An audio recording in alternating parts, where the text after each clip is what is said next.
दोस्तों नमस्कार, स्वागत है आप सबका फिर से एक नए वीडियो में। दोस्तों इस समय हम सतलोक आश्रम धनाना धाम में हैं। आप लोग देख सकते हैं संत रामपाल जी महाराज जी के सानिध्य में 3 दिन का विशाल समागम चल रहा है, 4, 5, 6 नवंबर का। तो दूर दूर से श्रद्धालु आ रहे हैं, संत रामपाल जी महाराज जी के फॉलोअर्स भी आ रहे हैं और अनुपदेशी भाई भी आ रहे हैं। हमारे साथ एक भाई है, इनसे राय जानते हैं कौन है, कहाँ से हैं और यहाँ क्यों आए हैं और कौन सी जो सेवा देखते हैं, संत रामपाल जी महाराज जी को फॉलो करते हैं या क्या है। चलिए इनसे बात करते हैं। नमस्कार सर जी। सर जी क्या नाम है आपका? मेरा नाम आनंद दास है। कहाँ से हैं सर जी आप? मैं बिहार के सुपौल जिला से बिलोंग करता हूँ। सर जी बिहार से लेके आप यहाँ पर आते हैं, क्यों आते हैं आखिर? यहाँ आने का क्या कारण है? हमारे गुरुजी का जो है ना अभी समागम चल रहा है, जो कि 3 दिन का चलता है और जगत के भाषा में बोले तो त्योहार बोल सकते हैं, लेकिन हमारे त्योहार है या कुछ भी है, हमारे संत रामपाल जी महाराज का ये हर एक मतलब 2 महीना पे समागम चलता है और हमको इसमें आने से बहुत खुशी मिलता है और हर एक प्रकार के लाभ मिलते हैं। इसलिए हम लोग इतनी दूर दूर से आते हैं, बिहार से आते हैं, हर एक राज्य से आते हैं यहाँ धनाना धाम में। जैसे कि आपने कहा बिहार से हम यहाँ आते हैं, त्योहार है हमारा, तो जो संत रामपाल जी महाराज जी की पुस्तकों के बारे में आपने सुना होगा, पुस्तक के प्रचार प्रसार चलता है, उस पर विरोध भी होता है, कई लोग कहीं जाके विरोध जताते हैं, कई लोग। तो इस बारे में मैं पूछना चाहता हूँ, आप कहीं पुस्तक सेवा में गए हो कहीं पर? परमात्मा के विशेष दया से दास पे परमात्मा की दया हुई, 3 महीना कर्नाटक बुक सेवा करके आया हूँ दास, और इस बार भी मैं डायरेक्ट कर्नाटक से ही आ रहा हूँ।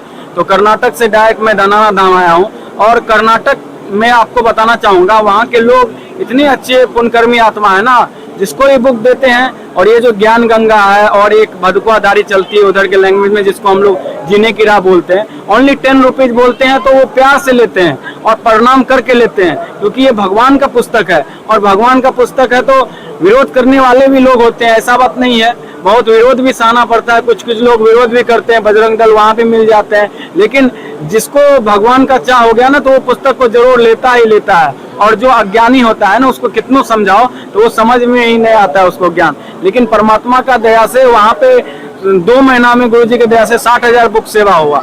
इस बार 1 महीना फिर करके आया तो 35,000 के अप्रोक्स सेवा हुआ परमात्मा के दया से। तो ये भगवान का ही दिन है। देखिए जैसे आपने एक बहुत बड़ा टारगेट बताया, जो आपने बताया है कि 2 महीने में 60,000 बुक सेवा और 1 महीने में 35,000 बुक सेवा हुई है संत रामपाल जी महाराज जी की दया से। तो ये समझिए कि जब 60,000 लोगों ने इस ज्ञान को लिया है, तो उनके अंदर धारणा कैसी रही होगी? धारणा तो उसके अंदर बहुत खुशी से लेते हैं, क्योंकि 10 रुपये का नाम ही सुन करके वो बहुत लोग ले लेते हैं। ये कंफ्यूज हो जाते हैं कि इतनी सस्ती आखिरकार बुक आप लोग लाते कहाँ से हो। फिर हम उसको समझाते हैं कि ये बहुत सस्ती बुक है और ये सबके लिए है, गरीब अमीर इसमें कुछ नहीं, सबके लिए हमारे गुरुजी ने 10 रुपया निःशुल्क मतलब बताया गया है। और ये पुस्तक आप जिस दिन पढ़ लोगे तो आपको हर एक शास्त्र का नॉलेज हो जाएगा। इसलिए वो प्यार से लेते हैं, स्कूल में लेते हैं, कॉलेज में लेते हैं, ऑफिस में लेते हैं, हर एक दफ्तर में लेते हैं संत रामपाल जी महाराज की ये वर्ल्ड फेमस बुक ज्ञान गंगा और जीने की राह। जैसे कि आपने कहा है कि संत रामपाल जी महाराज जी की बुक जो है जीने की राह या ज्ञान गंगा, तो लोग उसे लेते हैं। आखिर हमारी ऑडियंस जानना चाहती है कि इस बुक के अंदर क्या है, कौन सी ऐसी चीज है जो ऑडियंस को हमारी को पढ़ने के लिए उसमें मिलेगी। आप थोड़ा हमारे ऑडियंस को बताएंगे।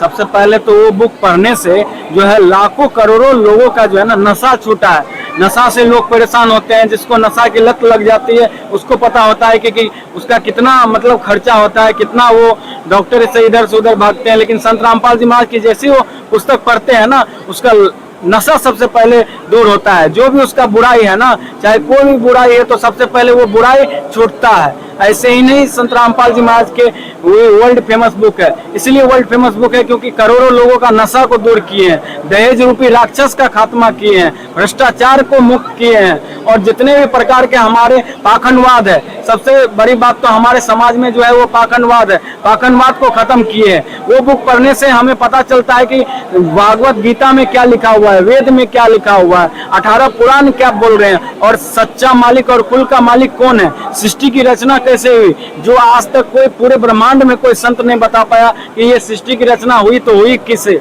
वो उस बुक में लिखा हुआ है। जैसे कि आपने कहा है कि गीता वेद पुराणों का ज्ञान लिखा है, तो गीता वेद पुराण वैसे भी हैं, लोग उसे भी पढ़ सकते हैं, और बुक पढ़ने की क्या जरूरत है? गीता वेद पुराण तो वैसे ही हमारे हिंदू धर्म के सभी जितने भी लोग हैं गीता वेद पुराण पढ़ते भी हैं और पढ़ लेने चाहिए। तो बुक में ऐसा क्या है, बुक लेने की क्या जरूरत है उनको?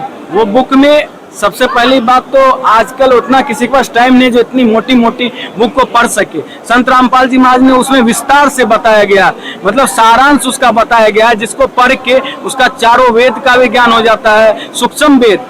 आज तक हम लोग यही समझते हैं कि 4 वेद होता है, लेकिन आपको ये हैरानी होगी कि 5 वेद होता है, जिसको 5वां वेद को हम लोग सूक्ष्म वेद बोलते हैं, जो बताने के लिए वो संत रामपाल जी महाराज इस धरती पे आए हैं और वो भगवान ही बता सकते हैं सूक्ष्म वेद के बारे में। तो थोड़ा हमारे ऑडियंस को बताइएगा कि सूक्ष्म वेद क्या है, आखिर सूक्ष्म वेद में क्या जानकारी है और सूक्ष्म वेद किसे कहते हैं? सूक्ष्म वेद ये है सर, जैसे आप अगर ज्ञान गंगा पढ़े होंगे तो उसमें सृष्टि रचना के बारे में बताया गया।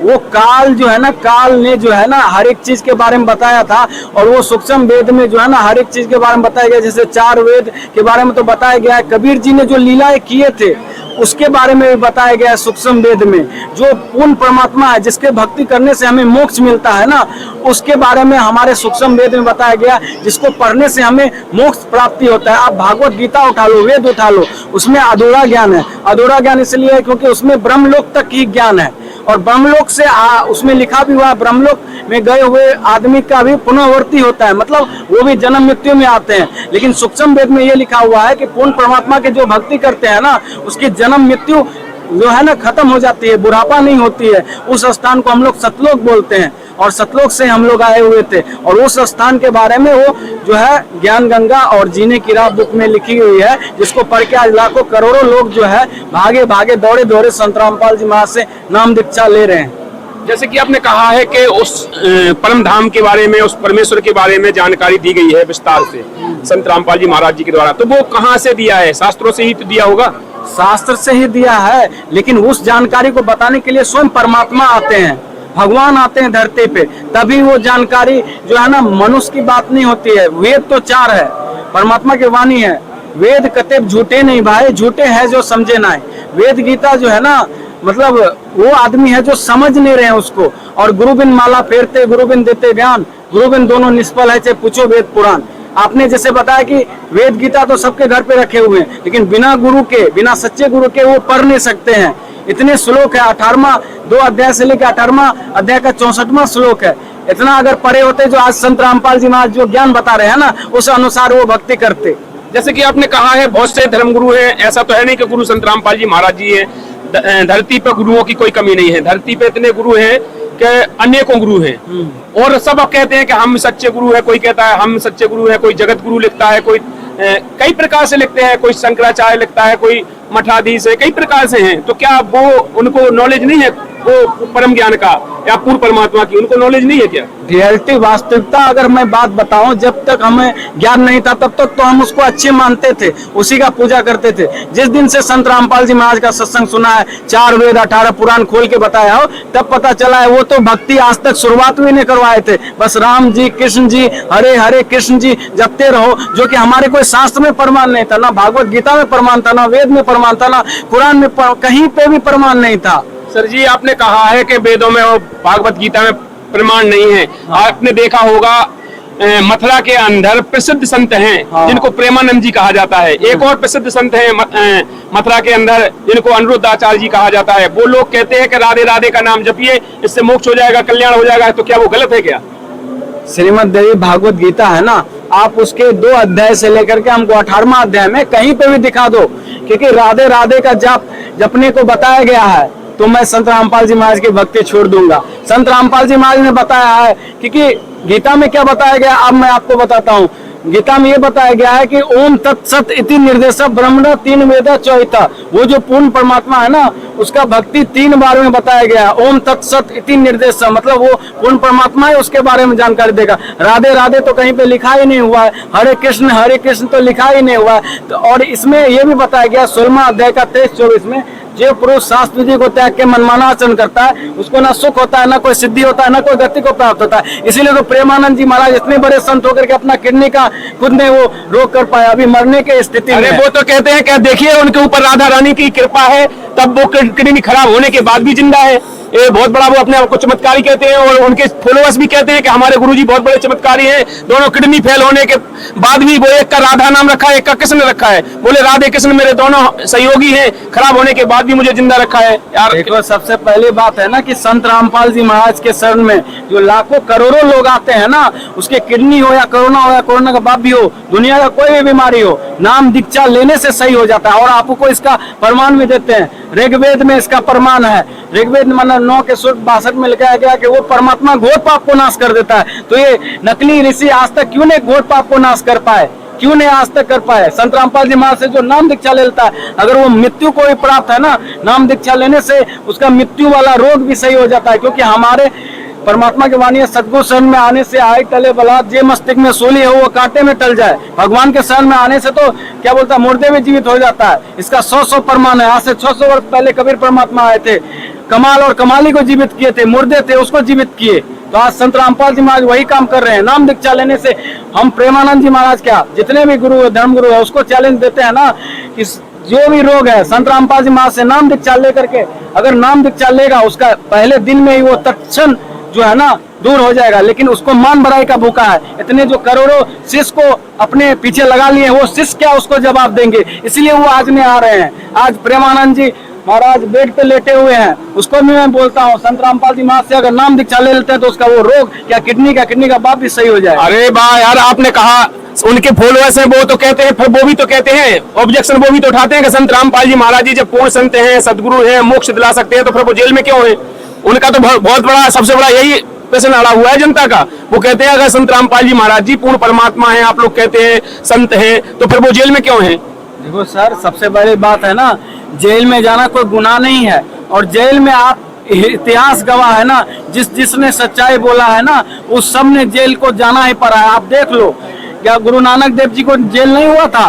और आप देख लो, महात्मा गांधी जी जेल नहीं गए थे सच्चाई को बोलने के खिलाफ? और भी देख लो, आज संत रामपाल जी महाराज जेल में गए तो क्या गुनाह कर दिया? आज देखो, जेल में रहते हुए भी 14वां आश्रम को चला रहे हैं। हर एक 2 महीना पे भंडारा होता है, हर एक 2 महीना पे इतना करोड़ों का 500 करोड़ का भी संत रामपाल जी महाराज ने दान दिया है। पूरे हरियाणा वासी को जो सरकार 1 भी रुपया दान नहीं दे पाई, 500 करोड़ का दान देकर के पूरे हरियाणा वासी 600 गाँव को पूरा जो है बात से रहित कराया है। रोटी, कपड़ा, शिक्षा और मकान सबको दे रहे हैं कबीर भगवान। सारे गरीब लोगों को घर बना के दे रहे हैं, निःशुल्क व्यवस्था दे रहे हैं। और भी संत है दुनिया में, कहाँ वो आ रहे हैं?